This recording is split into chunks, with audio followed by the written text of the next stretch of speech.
Christian Toto is an award-winning journalist, film critic, and podcaster. He's the founder of HollywoodInToto.com and the host of the weekly Hollywood in Toto, HIT, podcast, which offers a right-of-center perspective on entertainment news.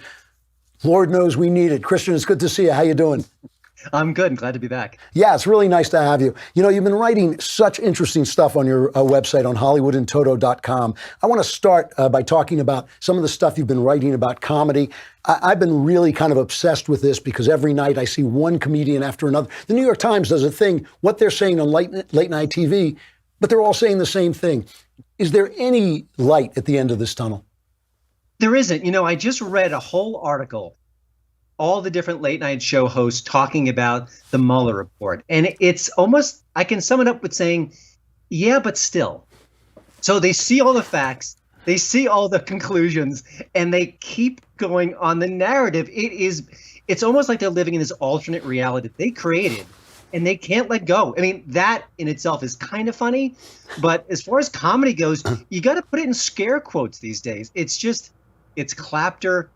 It's hectoring, it's punditry at its worst, and it is so disconnected from reality.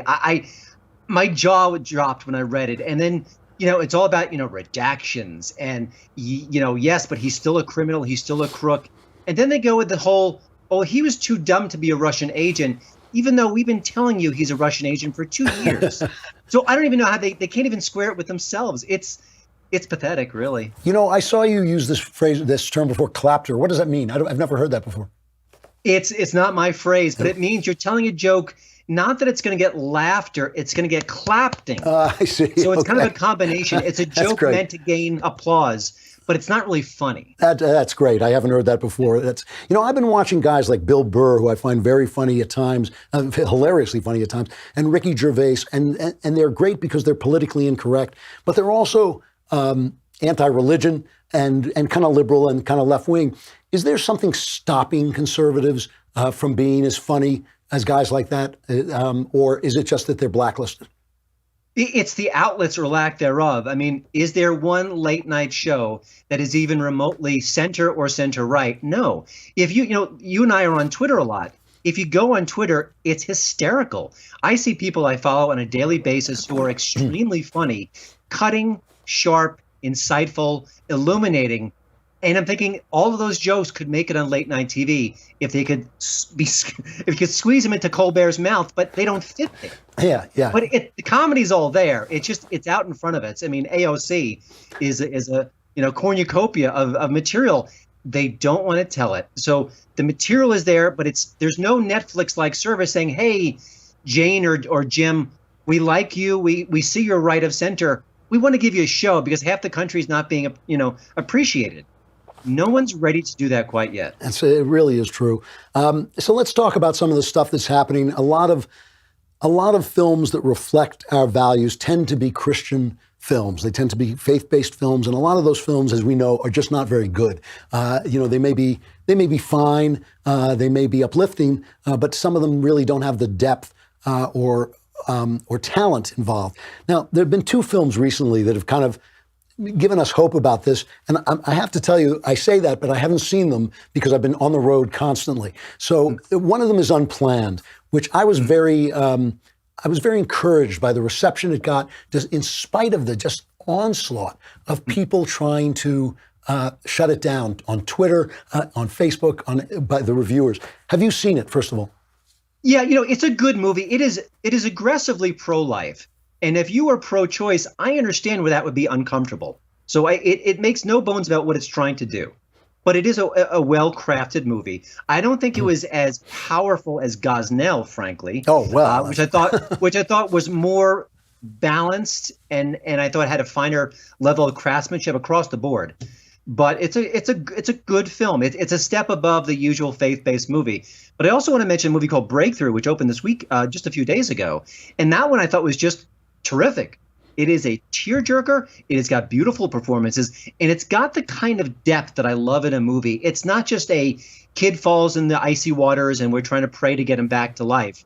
It is about a family. It's about a community. It's about a marriage and how complicated that can be, especially when you've got grief involved. It's a really wonderful film, and it is an absolute tearjerker. So if you go see it, bring many, many Kleenexes. But it's really a beautifully made movie. That's because that's getting no press whatsoever. I mean, if I didn't read your site, if I didn't read HollywoodandToto.com, I would not have known that movie existed. And it's based on a crazy true story. So that in and of itself would be, if I'm a reporter covering Hollywood, it's got Chrissy Metz, Josh Lucas, Topher Grace, name actors, Mike Coulter. I'd be curious about it. What's going on? What's the story behind the story? And you would think that would be interesting, but it doesn't ring the bells that the Hollywood reporter types need to be rung. It's just the way it goes. It is funny. I mean, thinking about this with Gosnell, which by the way did get a screening at the White House. I was sorry I missed that, but I had 3 days to come home and see my wife, and I thought I better grab that. I actually do prefer my wife to the president or anybody else, but that was very nice that they screened it there. I was really happy about that.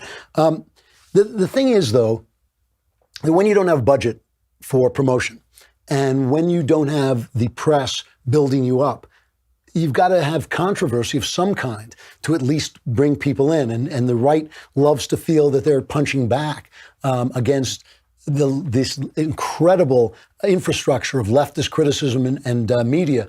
So that criticism helps the picture. But a picture like Breakthrough sounds like it's just living on human drama, and that's a lot tougher sell.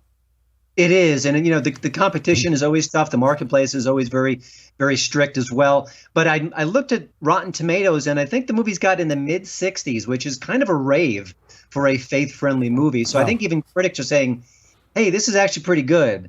It may not align with our worldview, but they're at least giving it a chance. So I give my fellow critics some credit there. But, I've seen other critics will condemn movies and they'll be just flat out false. Listen, you can not like a movie for a million reasons.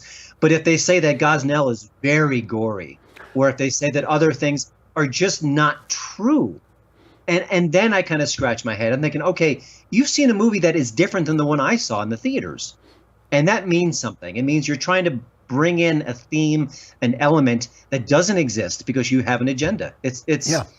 It's the way film criticism works today that I don't think was happening 10, 20 years ago. No, I'm absolutely certain of that. I mean, one of the first times I ever saw it was in for a film called Not Without My Daughter with Sally Field, where she marries a Muslim and he turns out to be an abuser, and she has to escape from him and get back to America. And Vincent Canby of the New York, then the big reviewer in the New York Times, panned it, and it's a wonderful film, a really tense, exciting, dramatic film with a great performance by Sally Field. And Vincent Canby panned it, and later, after he retired, he said, that was political and I shouldn't have done it.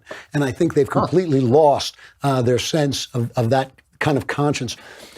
Where do you go when you want to read about, besides Hollywood and Toto, which is where I go, where do you go when you want to read about an honest take on movies and entertainment?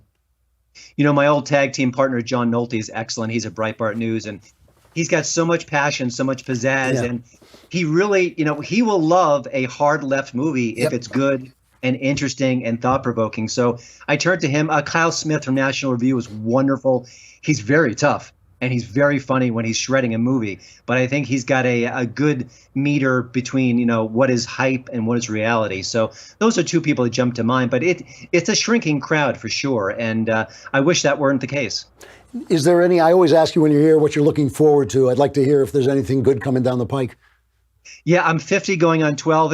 If I could go online for Avengers Endgame right now, I would. I fear that the Marvel Cinematic Universe is going woke, but I think this might be our last great storytelling hurrah. At least I'm hoping it is. But intrigued about that. Why do you feel it's going woke? Because of the Black Panther stuff? Well, Captain Marvel putting Brie Larson sort of in charge of the whole franchise. The fact that the people behind the scenes are talking about inclusion, more gay-friendly themes. And I think just Captain Marvel, the movie itself, was very sort of feminist. It was very outspoken. And the great entertainment of the MCU got pushed aside while all those other themes came to bear. So I think, listen, it may not happen, but I fear it is happening. We'll see. It's funny. It's kind of comical. It's kind of comical that we're fighting over superhero movies, that people think that having Wonder Woman win World War I somehow changes the game for actual women in the real world. Do you think Do you think that there's any legitimacy to this? Do these movies accomplish something when they go woke, or do they not accomplish something when they don't? How does that work? It's tricky.